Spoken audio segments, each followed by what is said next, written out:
Mayor naman ng South UP at asawa nito hawak na ng PNP-CIDG dahil sa kasong murder. Ang dalawa ang tinuturong mastermind sa pananambang at pagpatay sa Vice Mayor ng nasabing bayan noong nakaraang taon. Si Mar Gabriel para sa detalye.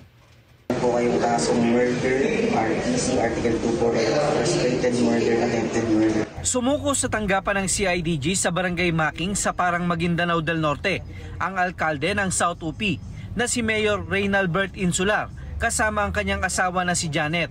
Kasunod ito nang lumabas na warrant of arrest laban sa kanila para sa kasong murder, frustrated murder at attempted murder. Lumabas yung warrant of arrest nila, hindi voluntarily surrender doon sa atin sa region. Kayo po ay may karapatang managing o magsawa ng tubo. Ano man po ang isasabihin ay maaaring gamitin pabor o laban sa inyo. Ayon sa Police Regional Office Bangsamoro, ang mag-asawa ang itinuturong mastermind sa pananambang kay South UP Vice Mayor Roldan Benito noong Agosto 2024 sa Barangay Pandan sa South UP Maguindanao del Sur.